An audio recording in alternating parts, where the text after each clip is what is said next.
Hey everyone, welcome to this edition of the Not So Common Podcast.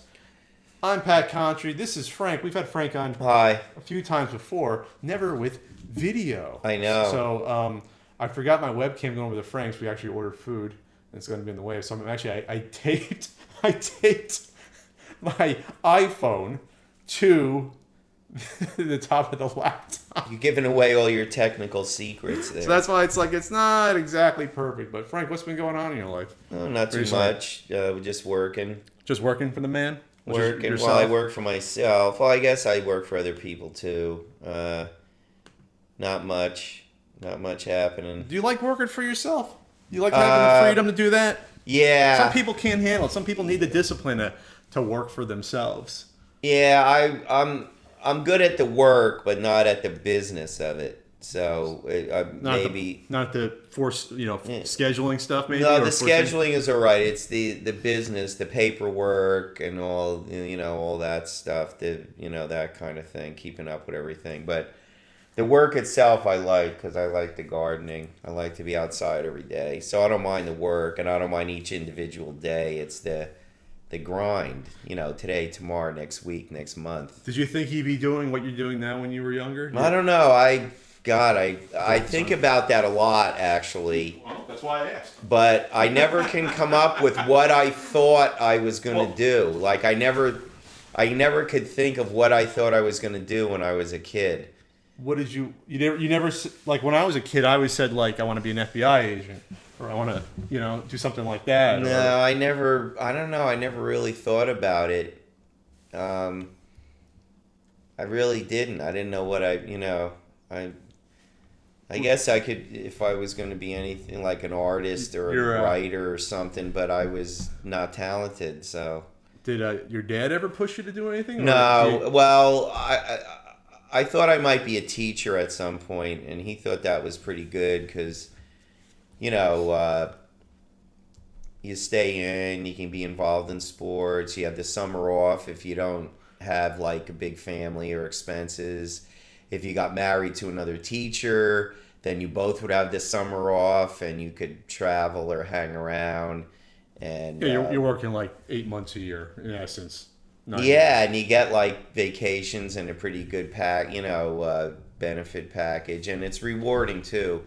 Like if you're a high school teacher and you can get to maybe even 1 or 2 kids a year, it's rewarding. So you never thought about joining the military, doing that sort of thing? No, not when I grew up. When I grew up, it was the opposite of that because 60s? It was the Vietnam War, and you were trying to get out of the military and trying to convince everybody you knew not to go. And the idea was if no one went, they couldn't do the war. They couldn't have the war. It was a little naive, but the protests and the complaining and the people getting out of it and doing whatever finally brought it to an end because it was senseless. It was a little country, not even as big as California, that we thought was going to be this big, the domino theory. The domino theory, which is so much crap. All the countries that fall in Southeast Asia. Yeah, because if you look now, the only country that's communist is still Vietnam. It's the only one. And it hasn't spread. No.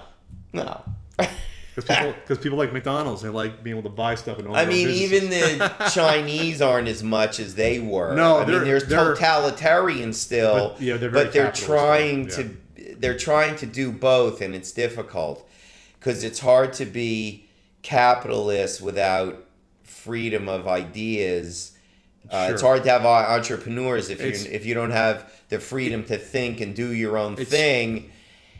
Which is what they want, but then they want to hammer you down on the other end, and it doesn't fit so well. It's harder to develop and flourish if you don't encourage entrepreneurship. And without freedom of thought and action, it's hard to be entrepreneur and owning your own business. Yeah. What's the point of me thinking up something grand like Tesla? With the cars, if the government's going to take it or own it, there's a hell of a lot less incentive to do that.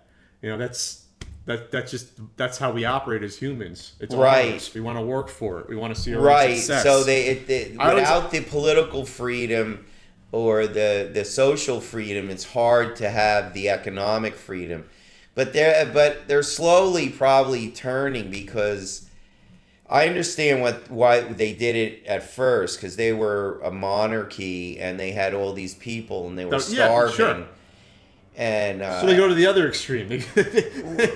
Well, that's what I always think. Like, Marx was saying that you went from feudalism to capitalism to communism, but I think the order was wrong. I think to get out of feudalism, communism makes sense to get you on your feet, because it organizes everything and it gives people a better lot in their life than it was under the feudal system. But then, as you develop and you want the country to develop, then you have to start to go toward capitalism and entrepreneurialism. So I think he just had it wrong, but it makes sense. But in his chain of events, communism was never achieved naturally in those societies. It was always forced upon, or there was it was a revolution in Russia. But I think they should go. But you might have to have a revolution to overthrow the feudal system.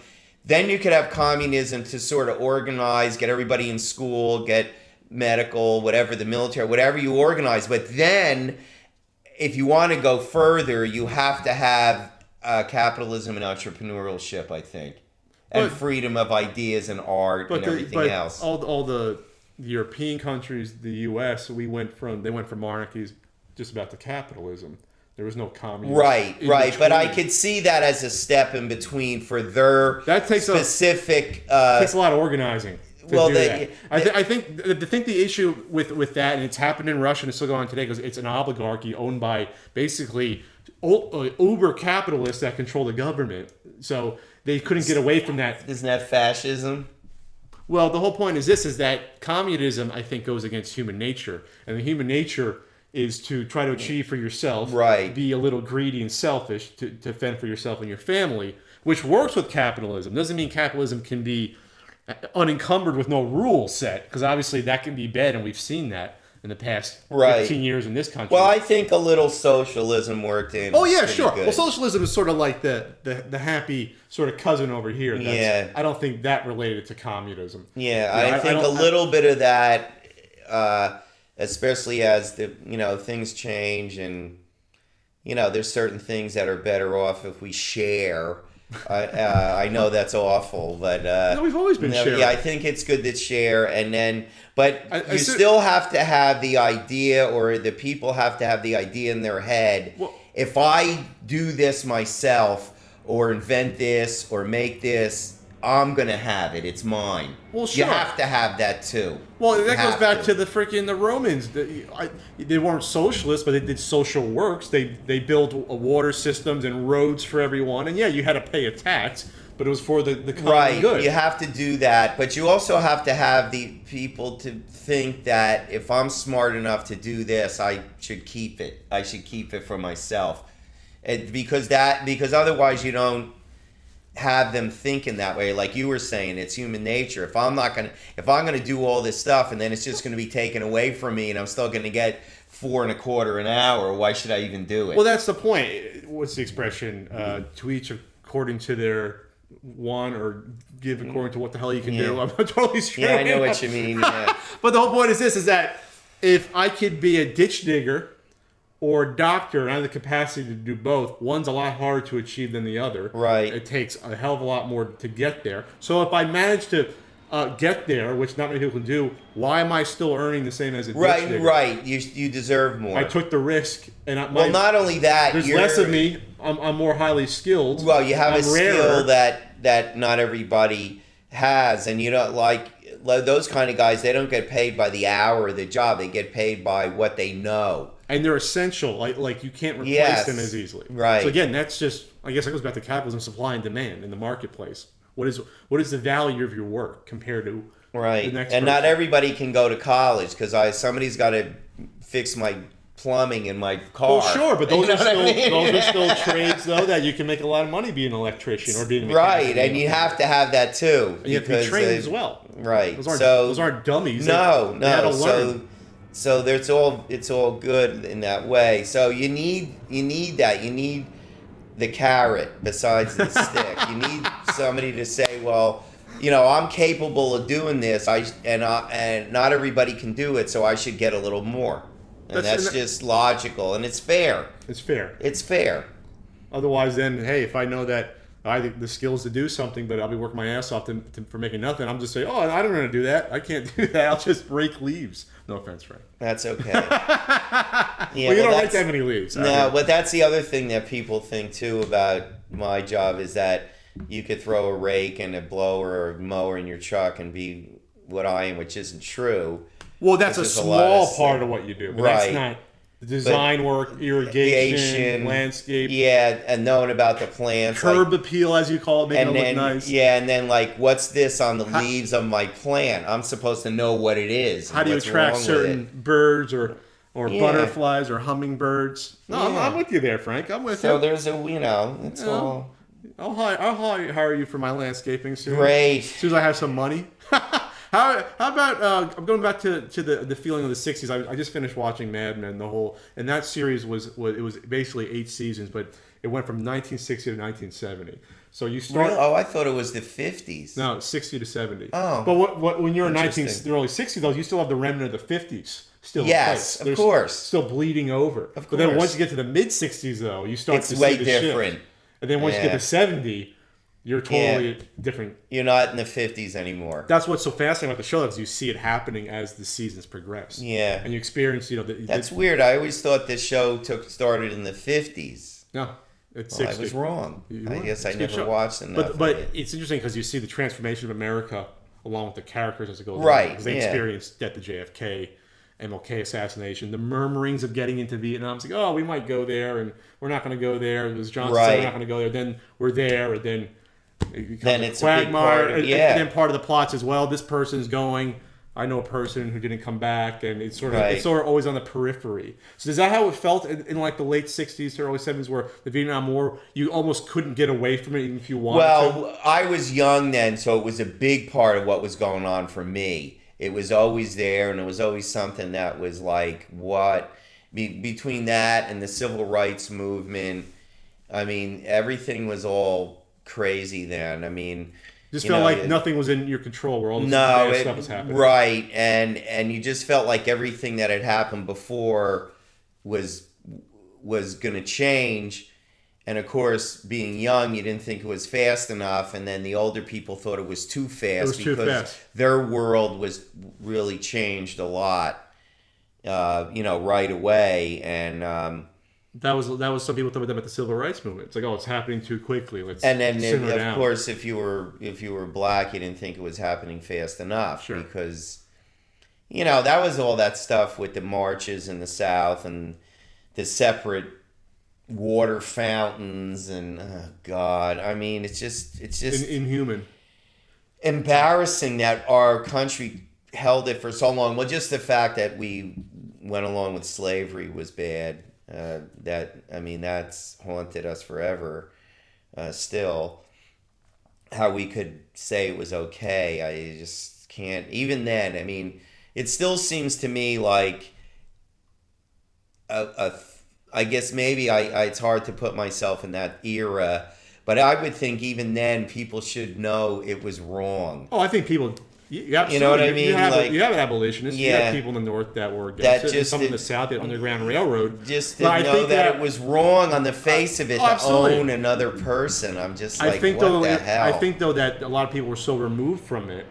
Even in the South, most people in the South didn't have slaves. You were a poor dirt farmer. You didn't have a slave. It was a small portion, like 10% of the population had slaves in the South. I mean, if you're in the North, out of sight, out of the mind, I'm not going to march down there. It's like... Right. And then the poor people in the South, I think, went along, too, because they weren't the bottom rung as long as, they were slaves. They were... And socially, they were not on the bottom of the totem pole, because there was always, So it took something drastic to change it. Unfortunately, it was a war, a bloody conflict that, that every person that died was an American. Well, I guess some Hessians got killed, but In the Civil War? That was the Revolutionary War. I'm delirious here. You're not giving credit for the New Jersey public school system right now. Right? Yeah, that was bad. No, but what the whole thing about the Civil War, that every person that died was an American. Yeah. Was it 600,000 dead or I don't know. Or a million? It was a lot. Horrific. It was bad. It basically knocked out a generation. Like one of those missing generations things, especially in the South, like where most of the men. Yeah, that was in that Burns. Ken Burns Civil War. The documentary about it. One of the things that stuck with me was that this one town in the South, they sent like 700 guys, like small town. They sent 700 guys to the war, and like 4 of them came back. 620,000 dead in the Civil War. Yeah, that's 4 out of the. That's nuts. 4 men out of the 700 and whatever returned in one town. Yeah. Didn't that? I mean, like, what the hell? It was every man awful. fighting. I know, they all went, and that's who came back. For what? For what? Man, it's a shame. Didn't that, to a smaller extent, that did happen with World War II. Because there was a draft then too. Yeah. And so, there was some. I think there was I remember in New Jersey. I remember there was a wall that showed who died from World War I, World War II, and you just see the numbers of even World War II compared to World War I. It's like, holy shit! These are all the men in this town that died. Or it's you talk about like a missing generation. It wasn't as bad as a Civil War in terms of the percentage of the population, but it was still a lot of people. Still a lot. Your dad probably knew people didn't come back. Well, his cousin for one, and I'm sure there was other people, but I know his cousin died in the Pacific Theater. So, and then my dad ended up over there too, but he was en route there for the invasion of Japan, which would have been unbelievably bloody. But they dropped a bomb while he was on the way. So they were doing it just in case they weren't going to even surrender still. Well, at the time, they were debating. No one knew that we had the bomb, so we went with plans as normal because if we just stopped, then there would have been more people interested in like what was going on. So they just built the invasion force, sent them off, and then somewhere in there, like he was somewhere in the middle of the ocean, in the middle of the Pacific Ocean, and they heard that the bomb had been dropped, but they still didn't give up because they said it was a freak. No, there's no way that could happen. So they did another one like 3 days later, and then they finally realized that. Oh, okay, this is bad. We gotta do something. The whole island will be gone. Right. So and it was a good thing because they actually didn't have another one, and it would have taken us forever. That's a big bluff, right? It's like, well, but still, there was so much devastation, obviously. So, I know there was all these debates all the time about whether they should have dropped the bomb or not. Now, my dad, for one, was all for it because he was actually on his way. Because he would have been storming the beaches, right? And given the way the Japanese defended little specks of dirt in the Pacific that didn't mean anything except strategically, they would have went down to every last person almost. It would have been very bloody and awful. We can talk about morality, yes or no, but it would have been awful the other way. Way more people would have died. Probably. It would have taken a lot longer. It would have been drawn out. No, not probably. Way more people would have died. They were estimating, 5 million Japanese casualties and 1 million Allied casualties. The war would have gone another 3 years, 4, like who knows, Right. It would have been god awful. So it was awful what they did, but they ended it and then, made everybody else take notice too. And then all of a sudden that was the end of it. Because they had nothing at that point. They didn't even have... they were bombing them with regular bombs, and there was no comeback. They didn't have the artillery and the planes even to stop it. But they still could have defended the mainland, though.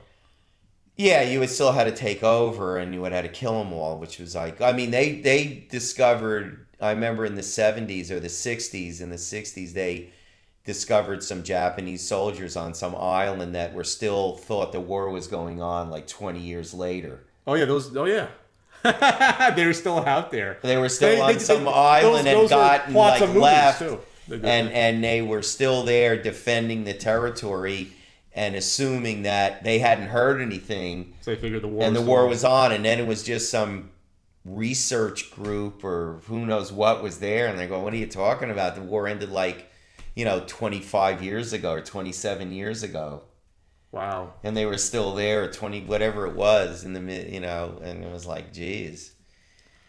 So they I guess it was bad for them. I mean, they had and you lost. Not only it's over and you stayed here all this time for nothing, you guys lost in 45, and here it was in 68 or... God. Yeah. We got color TV now. What? We have TV. What's a TV? Yeah, what's a TV? We don't have TVs. No, I mean, it was can you imagine? I don't know what they thought. They had been deserted and I guess left, and the Americans sort of swept through and didn't realize they were there, or they hid out, and no one ever went back for them until all that time later when they were going to the island for some other reason. It was just, you know what I mean? It wasn't anything to do with that. It was some research team or something going to the island to set up a weather station or something. And that just shows the dedication of the warrior, the samurai spirit, basically, where you're gonna fight till you're told not to. And they were doing it. Or one or the other. You're dead. It's unbelievable. Yeah. So when the Vietnam War got bigger, about what you say, 67, 68, started to blow up a lot bigger. Yeah. A few years in. Everyone, your generation, your age, knew that, okay, this isn't some sort of noble conflict like World War II. No, it wasn't like World War II, which you thought that the world was on the brink, and you had the Nazis and then the Japanese, all both looking for world domination. And the Italians doing whatever the hell they were doing. Then. Well, they were allies, but the people basically weren't, because the Italians did what the Japanese and the Germans didn't do. They were underground, and they ended up killing Mussolini. The Italians killed him. Now, the Germans didn't kill Hitler. They tried. The Stauffenberg, but they were looking to consolidate what they won. There was no. I mean, they weren't going to give back. Yeah, they wanted to end it and keep something. Well, because they thought if they could end the war, it wouldn't be unconditional surrender. Sure, it would just be, okay, well, we can stop while we're ahead, and then we'll have peace. But because even they realized the guy was a nut at that point. Yeah, he was going to lead to total devastation. Which is what happened. Yeah. And they were exactly right about that. Because everyone was mad. They were pissed. Especially the Russians and the other Europeans who he had just chopped up and killed millions. So everyone was mad at that point, and they came down on him. So you were drafted? I had it. Well, I had it was a lottery system, and I had a number. I never got called. So that was that. Well, but I was ready to protest and do everything and try to get out of it. And would you have gone to prison? I don't think I would have went to prison. God, I would have figured something out. I wasn't sure what. I know a lot of people joined and they used that statistic as, oh, see, they're all into it because people are signing up. But what was happening was people signed up when they got drafted, so they just didn't become They were become grunts. Yeah, they had a chance to do so something. Then they went to some school somewhere. They weren't thrown to the jungle in Texas or somewhere. But then they use those statistics to pump up support to say, oh, this guy they enlisted. Nice propaganda. And also the National Guard wasn't like what it is today. When you joined the National Guard during the Vietnam War, basically what you were doing was getting out of the Vietnam War. Now, see, people look at the National Guard the way it is today because we have a volunteer army. So when you join the National Guard today, you can get sent to Iraq, which they do. Yeah. But that never happened then. Never. They were here. And and that was it. And you went to 2 weeks out of every year or something, and then a weekend a month or a weekend. I still see the commercials, but from talking to someone, it seems like they're trying to downplay that at least the armed reserves, that they didn't really need them that much anymore. Right. The reserves is sort of the same thing. That's right. Like a weekend a month. Right. But see, during the Vietnam War, it was a path out of the conflict. So once you joined, you knew you weren't going anywhere. Did you know classmates that went to Vietnam? Yes. I knew people that went. I knew a couple people that did not. Well, I know one guy or a couple guys that died, and then one guy that still to this day, they don't know what happened to him. He's MIA from then, from like 1969 or 70. Just got lost in the jungle and never returned, and they don't really know what happened. Now he could have got killed and left. Could have been a prisoner of war that got killed, and they were very strict about not giving up any of those MIAs or prisoner or POWs, because you would want to know, is he an MIA or a POW, and you couldn't even get that information. They wouldn't even say that. It was very difficult. Well, they had felt that they had been invaded for, and it was to them it was a internal national conflict that other people shouldn't have gotten involved in. But I remember studying the country, and their first recorded history was from like 1100 BC, and it was that they were being invaded by another country. So they're used to it. I mean, and then you had the foreign powers. You had China. You had the French in there before we were in there, or the British. Well, they got out. I mean, the French got out, but they were involved for a long time too. And then we were involved. I mean, that was like their history, and they were, I guess, tired of it by that time. Sure. And then, of course, Ho Chi Minh which we didn't really understand or didn't care. He was a huge hero in the country because during World War II, he fought against the Japanese who had invaded them also. That was another country. So they had the experience from that. Right, and also that the people looked up to him like, oh, why is he so... Well, during World War II, he fought against the Japanese who were invading them. Why shouldn't they think he's a hero? I mean... And so you have battle-hardened veterans as well. Yes. You had those guys. You had the guys that fought the French, because then the French came in after the Japanese were there, and you had the guys in the North continually fighting against the invaders, and the people in the South sort of capitulating to the foreign powers, figuring they can get a deal or make money out of it. And basically that was a big part of the conflict. But of course it was communism, and in that era, communism was... the end, the boogeyman. So as soon as, they went communist or whatever, then that was it. Because that's what happened in Central America too. That any tin pot dictator, all he had to say was he was anti-communist, and we were down there with a load of cash and weapons and everything else. No matter what he did to his own people. Yeah, didn't matter if he slaughtered his own people. We didn't care. He wasn't a commie, so that was okay with us. It was that bad still in the 60s. Even at the McCarthyism, where it's like communism, it's bad on its face no matter what, we have to fight. Well, even in the 80s, I mean, Reagan was involved with the Contras and everything else in Central America, and it still went on. I mean, that's... Because if, and in Chile, when a guy got elected legitimately and then somehow got killed. We dabbled a little bit too much here. Yeah. So you got to be careful. It's very hard to go into foreign countries, no matter what your intention and how good your intentions are, and you want to spread democracy, which is probably a good idea, but you're dealing with a foreign country with they have their own culture, thousands of years of their own history and culture. You can't force a system of government on a people that aren't used to what it is. It was like the Brits in India. Yeah. A lot of people believe it was better run when the Brits were, but you're not going to tell that to a guy in India. He's not going to just accept that some foreign country ruling my country. I mean, we wouldn't, no matter how efficient it was. Yeah, I'm sure the British were pretty efficient, but we didn't want it. The colonists didn't. Right, that we didn't either, and neither did the people in India. Yeah. And they didn't want it either. After a while, they said, that's it now. We can run our own thing. And it's a little sloppier, but it's us. I mean, it's us. It's our country. Get out. I mean, but England was into that. They were everywhere. I mean, look at it. And they're in South They were in Africa, Asia, sun America. never sets on the British Empire. That's right. Well, at one point it didn't. Everybody got tired of it. Everyone got tired of the tea and crumpets. And I mean, they were in every continent in the world, and then that was enough now. Yeah, Hong Kong, Asia.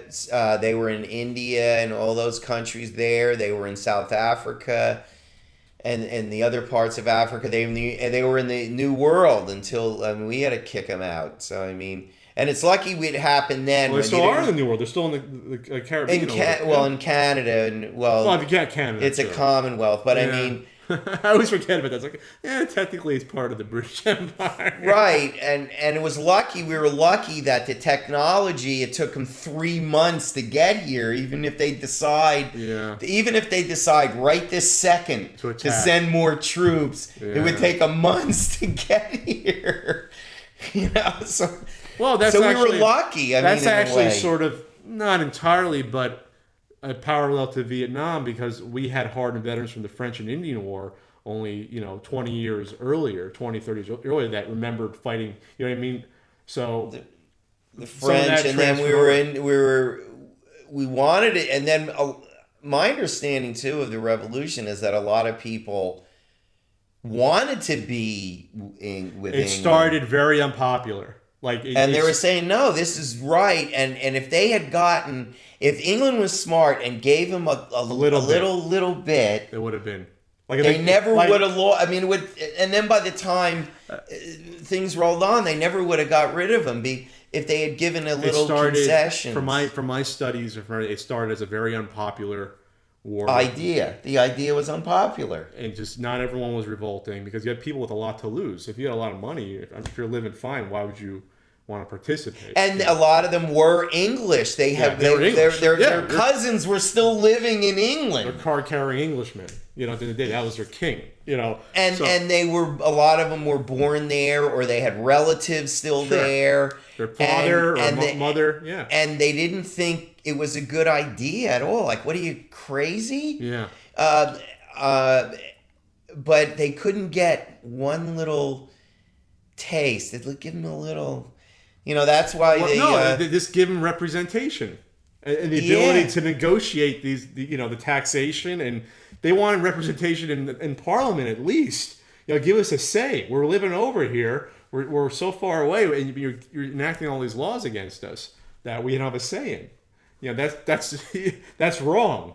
That's what it came down I don't think it would have been a big deal to do that, and then probably would have been. They're paying taxation on representation. Yeah, and that's pretty bad. So if we got taxed, and then they got pressed into the army and stuff too. They would come and just press. In the French and Indian War, they did that. Yeah, they took the colonists and just made them part of the British army. Defend the frontier. Oof. Yeah, I got work to do. I got irrigation job. I got chickens. I don't want to be fighting out. I don't want to be fighting out in Ohio. Yeah. What am I doing? That's what Johnny says when I ask him if he's going to come and visit me. He goes, I got chickens. Well, he's got goats now. Oh, and both of those goats got pregnant.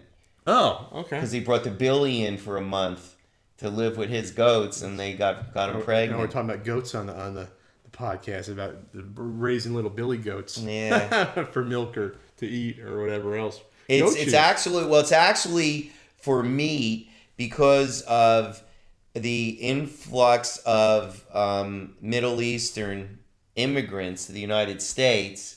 They want traditional meal the same way every other immigrant does. And part of it is goat meat, and now that's what he's raising the goats for. That's very interesting.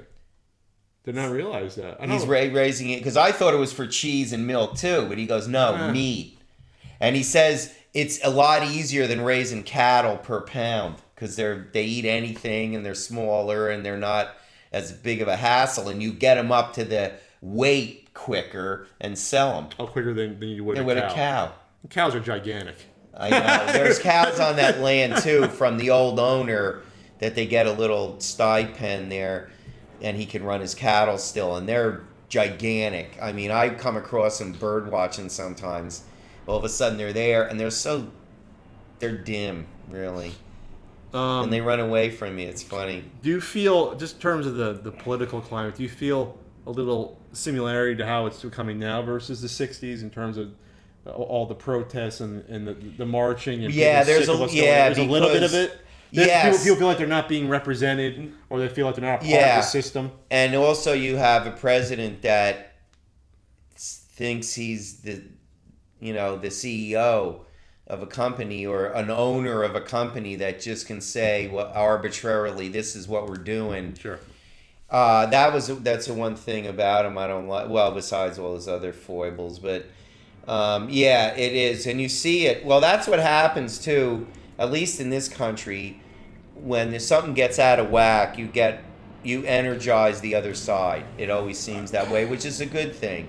Because I remember when Reagan became president and all the stuff he wanted to do, the environment and the national park system, it sort of energized the environmental movement into a whole new generation of people, which maybe never would have been interested at all without him sort of pushing the envelope the other way. You have a lot of people that are so fed up that they're running for Congress or local office. Which they never would have thought about. But I want that. Yeah. I don't care what your politics are. I want people that are not interested. Are not politicians to get into politics. It's the only job you don't want an expert. Exactly. It's the only job where I want someone to get in because they feel it's necessary, that they're not drawn to it. Man, I hope you don't think that about your plumber, though, do you? You want a guy that's done it before. No.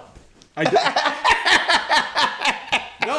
I want someone, anyone can learn, that you have people to help you learn, this stuff. Yeah, I think there's value in experience regardless of the job, and I think no, you don't need. I think the thing in the government they have to take away is not the term, it's your ability to chair or be involved in the committees. Because I'll tell you right now, if you take that away, those old guys will quit.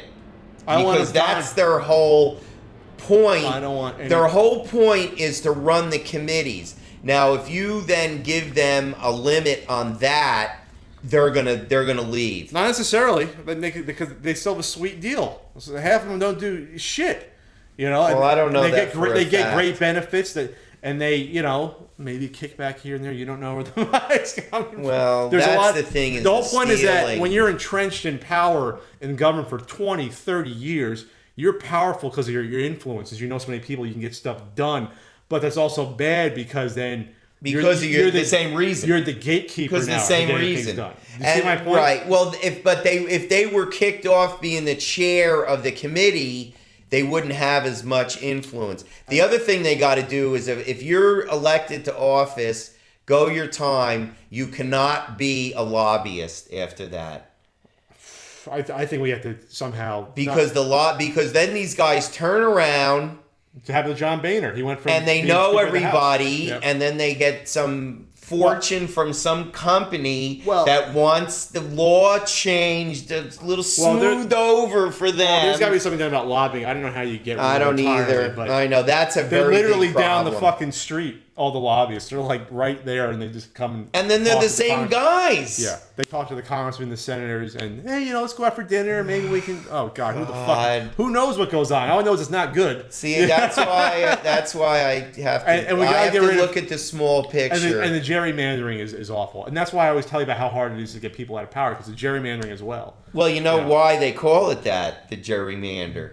Yeah. It's a mythical beast because they drew these lines in Massachusetts that looked ridiculous. That was so outrageous it looked like dragon with wings on it. If you had term limits, you wouldn't have to worry about that. There'd be no point in doing that. If you're but I like a little experience. I think there's a value in it, just like any other job. I don't want a doctor. But too much. And you're not cutting people open, Frank. You're only deciding the future of the country and our kids. Yeah, but that's done with hundreds of congressmen. You don't think hundreds of common people could get something done? And come to agreement? I've been to town hall meetings. You can't even get them to decide on what day to pick the garbage up. Also, the current Congress is doing fine getting stuff accomplished. That's right. It's working out so great. It's worked out for me. I got my Social Security check. I'm happy. Well, spend it all. This won't be there when I get it. That's what I said too, and that's what everybody says. But it'll be there. The next generation can pay off our. That's what happens. That's $10 trillion debt, or the hell it is at this point. Yeah, well, we got to put the wall up, so we need some more bucks there. Let's see. Let's talk about what's going on. Let's talk about the baseball. Baseball season started. Yankees won today. Yeah, well, I'm sure everyone listening cares about the Yankees. Well, some people might. It's hard to be a Yankees fan with their murderers row lineup that they can just, here, how much money you want? Here you go. No, actually, they got that was a trade, not a free agent. And after next year. Yeah, but after next year, when Harper and the third baseman from the Orioles, Machado, and a couple other guys go, Stanton is going to look like a bargain. You think they're going to go for a lot more? Oh, yeah. Let's take some questions or comments. The shooting at YouTube. Yeah, there was a shooting at YouTube headquarters today, unfortunately, up in the Bay Area. And unfortunately, you have these reports of these mass shootings like every week now, more than that, at schools and everything else. And I don't know what to do about it. You talk about that for a minute while I get the food, because he's here. Do you think we're going to finally get to some common sense gun laws at some point? Well, the gun laws, but also I think that the kids themselves have to start ratting out the I think the school part of the shootings is a two or three prong effect. I think what you have to do is maybe change the gun laws so you don't have automatic weapons and kids can't get them. We don't have automatic weapons. We have military almost grade. Right, and rifles. You have a way to change those weapons easily. Well, that's where I think most people agree is that, okay, you shouldn't have access to bump stocks or something that can make your gun fire like an automatic. Military-style weapons, they're not just for looks. They fire at such a higher velocity than regular handguns or regular rifles that the impact is so much greater once it enters your body. Those are made specifically to kill in a high impact fashion. So it's not just, they just look cool. No, that's not. And the other thing is they have to crack down on in the schools. I don't know about the workplace and stuff, is the bullying. And I think the other students have to start ratting these kids out, and those kids need to either counseling or something, because all these shootings start out with a kid being picked on. So maybe if they could stop that or help that, or but there's always gonna be bullying, Frank. I was bullied. Other people were bullied. Right, but it wasn't only school shootings. Right, but I think maybe it's worse now, and maybe you have to start to rat these guys out more than they're doing. I have little tolerance for bullying of any sort. Right. So there's one idea. Maybe I don't know if I'm right or not. But the access to the weapons is a thing. The universal background checks has to get done. 90% of Americans support that. And then I don't know about the and then just do a waiting. Do like a 48, 72-hour waiting period. You buy a gun, you can't pick it up for 2-3 days. Well, usually it's a lot of places it's almost a week. But not a place where you can walk into a Walmart and buy one. There's no waiting time. Give me that rifle. That's true. And then the other things that get around the waiting period too are the gun shows. Sure. Because you go to a gun show, the guy is traveling. He can't sell it there. He has to sell it there because in 4 days or 5 days he's somewhere else. Well, I hate to say it, we'll have to figure something out. We have to figure something out. Now, Jilted Lover, I don't know if that's you're ever gonna figure that one out. Waiting period. If I go out and buy a handgun. But say she bought the gun 2 years ago. Owned the gun and never thought about it until the guy pissed her off, and then she went and got it. Well, there are supposed to be laws that if you have some sort of domestic violence happening, you shouldn't have access. You shouldn't be able to buy one.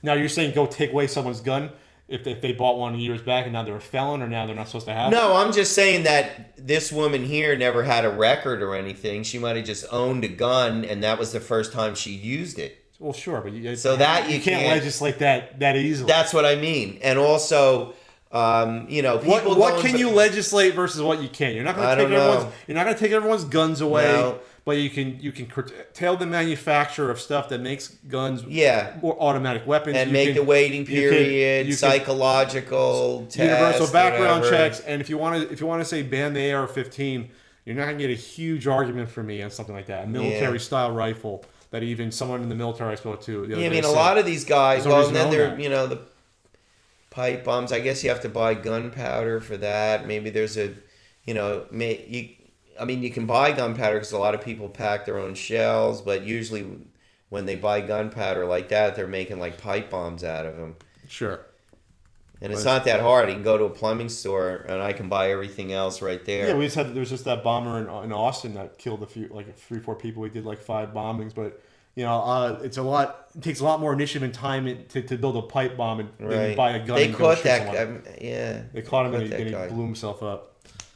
So here's someone. This is at Thomas Arelinus asks. He just says broads. Talk about broads. Broads, really? I don't know. I'm the only guy that still calls them that.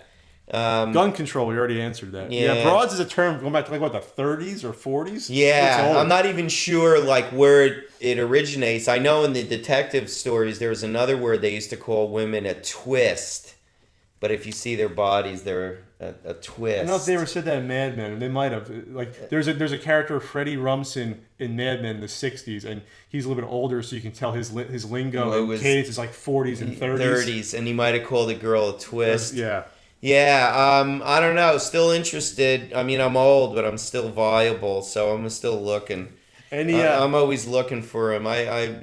Women are just, boring without him. I mean, they're a pain. I'm sure they think the same of us. This is at Konacha 37. Any Easter memories this year? No, actually was by myself. I made. Well, memories could be years back when you were a kid. This year I just had shells and ricotta. You mean probably when you were 6, not. Oh yeah, well I used to get together with the cousins. And it was the worst holiday. It was cool, you got candy and all, but I would get together with my cousins. You had to go to church, you had to put a suit on. Well, that was the thing I was getting to, that you had to have a suit on all day. Oh, God. And you're with your cousins, and eventually I would get yelled at every year for getting a mark on my jacket or getting something on the white shirt. I go, yeah, but I'm 8 years old. Every other time we got together with all the relatives, we were just in cash gear and we were allowed to run around and wrestle on the ground and do whatever we wanted. But Easter we had to be dressed up and it was awful. Sure. Terrible. This is from at Dark Star Within. Sports in San Diego. Well, you got the Padres, who are pathetic most years. We don't have an NBA team, which we're going to get closer. I didn't realize that a guy in La Jolla bought 49% of the Brooklyn Nets. And I think it's going through it. Then the option is in the future he can buy more of it. Well, the thing here is to get an arena. If they get the arena, then the guy will have a team. But maybe you have to go the other way. He has the team now. Then maybe maybe the arena will get built. If he gets the team, the arena makes more sense to get built. And it's a lot cheaper to build an arena for basketball. I would think it would be cool to have a hockey team. I mean, they have the goals, which is a minor league, but that's I see the NBA happening because they don't have 32 teams. They don't have 16 in each conference yet, so that makes more sense. Right now, the NHL. I mean a team has to move. Well, that too, though. But either way, the Brooklyn Nets. The Nets weren't that big in Jersey. I know they never really were. They never caught on. Never caught on because the Knicks were so huge, and South Jersey is more like 76ers. Philly fans. Yeah. So they had the 76ers and the Knicks, which were huge teams. And the Nets never really made it. So there's a good chance in 5-6 years we could have an NBA team. They got to change the name though. Yeah, they won't be the San Diego Nets. They got to be something, San Diego. Surf. Surf. That's more like a WNBA name. Yeah. They always have names like that. We don't have a football team anymore. I know that's really pathetic. That was a hard one because the Chargers was here for 56 years. And so you have generation of people that grew up Charger fans. And when I moved here, it was the beginning of the Air Coryell era. So I got involved immediately because they were scoring 30 points a game. Wow. And it was exciting. I mean, every game, they were just marching the ball down the field. They couldn't stop anybody, but who cared?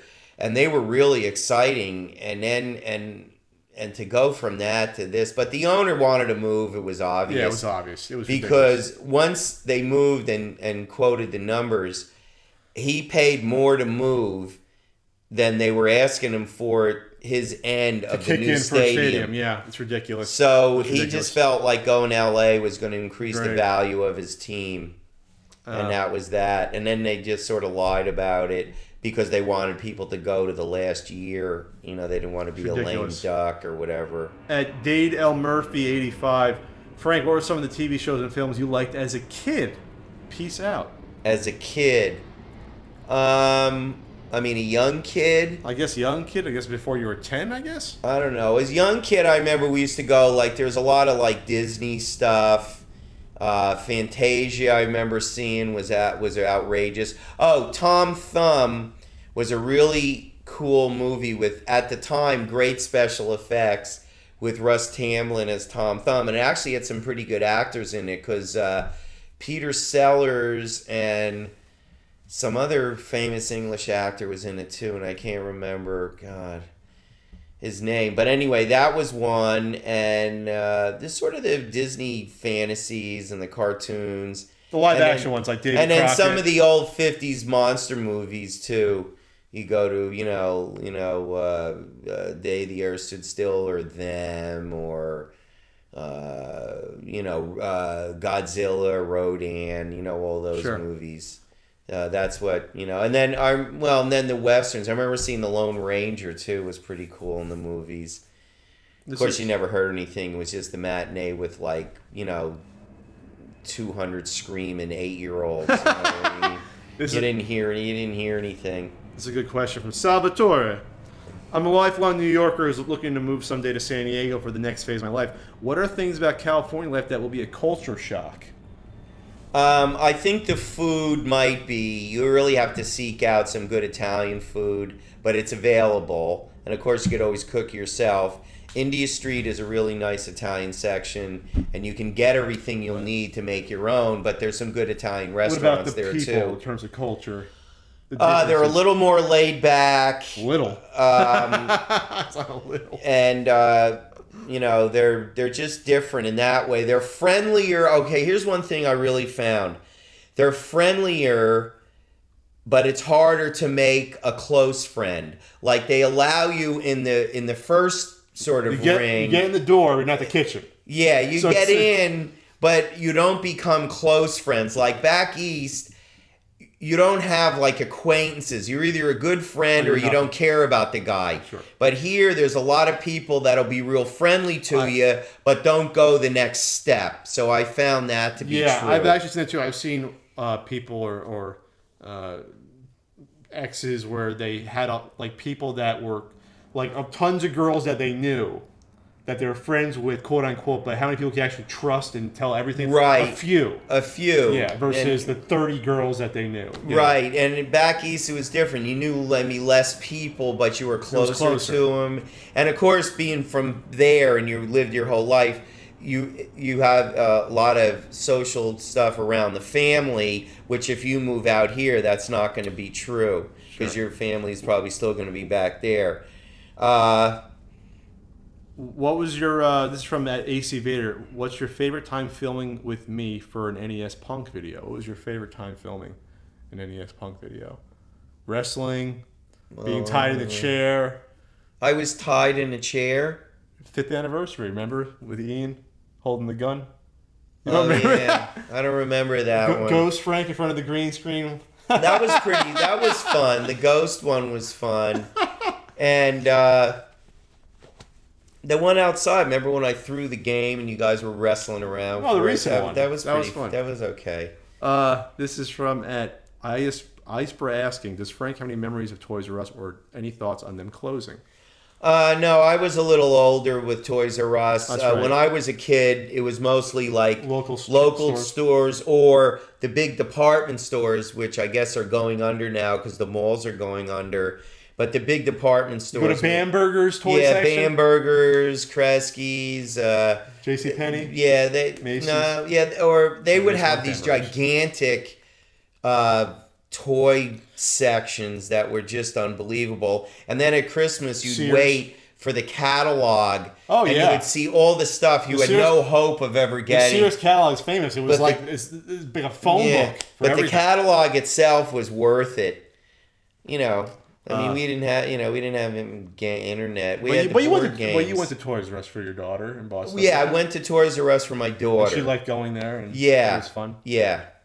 So they're closing up shop, unfortunately. Really? All Yeah, I of them. heard that. Yeah, I read that in the paper. Some of them might try to buy the brand or label, but there's not going to be any major toy stores left. And not just that, you're going to have all these empty husks of stores that will not be replaced by anything. Like hundreds of them across the U.S. There's no store that big that's going to move in there. Because Toys R Us are huge stores. They're not like Well, I know, but maybe, even if you buy stuff like online, the stuff has to come from somewhere. They're going to maybe need storage for... But that's all Amazon warehouses and Target and Walmart and those stores. Maybe they'll expand. Yeah. I don't know. I mean, to me, the world is really changing for the worse, but that's me. At Katakora, maybe you two could discuss spirituality. Also, I found a pic of Frank as a wizard. Okay, that's pretty funny because he's holding a beer. The wizard's in a kitchen holding a beer. That's pretty funny. That is good. Yeah. Well, I mean, even a wizard has a bad day. He needs a brew at the end of the day. Spirituality. I don't know. I guess I'm an agnostic. I mean, I really don't know what to believe because how could you possibly know? And it's a total faith thing. Well, religion is different than spirituality. Right. So I think connection to. I think there's actually there has to be something greater than ourselves. I mean, you look at the universe, the hugeness of it, the vastness, the different things. It's very scary. Frank you hate watching those shows like No, the I universe. do. I get involved and I get a little terrified. Let's learn about the Khazar and how the dark holes and Galaxy. Frank's like, no, it's too big. It's too big. I'm insignificant. Too big and scary. But I think that's sort of what it's all about. It's that it is just so big and timeless and whatever, and that's maybe the point. I don't know. I mean, maybe that's what it's about. And we have our own life to live, but there's so much, obviously. I mean, every day they discover some other corner that they didn't know about. Because they keep finding planets left and right. And then there's... they got in the Goldilocks zone. Yeah, they keep finding them. Well, I mean... There's a couple not too far, relatively speaking. Yeah, it just seems like that's just sort of what they thought anyway, because when you just figure out the numbers... The math of how many stars... How big it is, how many galaxies, how many planets, how many stars. There has to be something else going on. Hopefully. We got a few more questions, and we're going to get some sushi. Arnold versus from at Shane Sally. Arnold versus Sly Stallone. Who is the better action star? Best movie, most iconic character. Better action star, Stallone or Arnold? I would actually probably say Arnold. Yeah, because I only like really one Stallone movie. Just Rocky. It's just Rocky. You don't like Nighthawks? Oh no, and I like Copland. That's not really an action movie though. Let's talk about pure action. Well, I only like those two movies. That's a crime drama that he did. Yeah. And Arnold, I like maybe 3 of them. I'd say Arnold's a better pure action star. Yeah, I like Predator. Is that the name? Yeah. Yeah. Predator. Terminator. 1 and 2. And there's one other one and Conan, the first Conan I like. That's good. How about Red Heat, where he's the Russian with Jim Belushi, they're partners. God, those movies are so How terrible. did Belushi become like a big star for 5-6 years? Because his brother had the in. He did a couple of things. And he became the cheap replacement for him. And then he was he had a run for like 6-7 years, Jim Belushi, where wasn't he in K-9 or what? Oh, that goes in our book because Turner and Hooch and K-9 the same year. Dogs with Cops. He was the principal, and he was in his other movies where he's like a tough cop. But The Principal actually was a pretty good movie. That came out the same year as Lean On Me, because then that'll go in the book too. Me and Frank wanted to do a book about all the sister movies, about the similar themes of movies that come out the same year. But anyway, there's more than you'd think. There's a ton. This is from at Seth Warrior. What do you think is the best pizza in Jersey? And favorite Jersey Shore beach? The best pizza in Jersey? I haven't been there in a while. you couldn't go wrong with a lot of the local pizzerias. Yeah, I only know local pizzerias, and I like them all. The Cat's Meow was the one near me in Jersey. You think it's still there, the Cat's Meow? I don't know. It was right down this street from the church. Real Italian and guys, it was just a pizza joint. You could get sandwiches, every town in Jersey had a good pizza, and I like the thin crust. I think people across the U.S. don't realize just the high concentration of Italians in New Jersey unless you go there and you're like, okay, there's a lot of Italians here. So that's why there's a lot of pizzerias and there's a lot of Italian restaurants. Was what was that? I went out with that girl. Her family owned the pizzeria. Oh yeah, you get Cucinello. It was a Cucinello's. You get some free pizza. Yeah, on your dates. Yeah, she was very nice to me. I don't know why I stopped going out with her. I had no reason not to. Well, you probably 3 other girls you were dating. Right. Well, it was easier. What's your favorite Jersey Shore beach? What was your favorite beach? Well, I used to go to Lavalette a lot. I liked a lot. Classy Lavalette, fun, clean. Yeah, no rides, just a boardwalk. But you could walk, or you could get to Seaside Heights. Yeah, Seaside, 10 minutes away. Yeah, it's close. So it was good, and it was just big, wide beach, and it was fun. And I went almost every year as a kid. That's the gazebos by the beach. Yeah. That's the only place I ever went to as a kid, summer vacation. We never went anywhere else but the beach. And your favorite question from 8-Bit Ghost is the 60s Batman TV show Delight Camp or Intolerable Cheese? Intolerable Cheese. It's worse than that. It's like they should be arrested for butchering the character. So you were. I remember when we were all excited about it because we had read about it, and of course then you had no trailers, you didn't know, no video. You had a TV guide. That's about it. You had a TV guide and maybe a picture here and there. And then when it came out and we watched it the first time, we were like, "What the hell?" And we were only like about 14. The comics were more serious then. But then the comics then aped the TV show and got cheesier. Some probably, I don't know. But no, then in the 70s... It got darker. It got darker again. Neil Adams, and he swung it around. They got rid of Robin in a lot of the stories. And, I mean, he still had a book with him. But Detective Comics then went totally just Batman. There was no Robin at all. More procedural. Procedural like Law and It's Order. really the only DC character. Well, the Challengers, but the DC character I like. Even the Challengers. But no one knows the Challengers. Challenges of the unknown. Well, this has been fun. Before we get going, let me tell you about a sponsor, Dollar Shave Club. Go to dollarshaveclub.com. I need it right now. And you can get the executive razor or any other razors for only $1 with free shipping. No commitment. You can cancel anytime. It's a high quality razor. Again, go to dollarshaveclub.com/Pat. Show your support. We appreciate it. And that's it for this Not So Common podcast. Subscribe on your platform of choice to listen to podcasts, iTunes, Stitcher, Google Play Store, Podbean, whatever you listen to them, or subscribe on YouTube if you're watching us. Click the bell or whatever to subscribe. Click the bell. Leave a comment, share on social media. I got a Patreon as well. It's patreon.com/PatContry. I'm going to be at PAX East this weekend, August 5th to 8th. Thanks, guys. We're going to have some sushi, and we'll see you. Maybe we'll do this a little bit more sooner than a couple of months or a few months. Say bye, Frank. Okay, see ya. Sushi!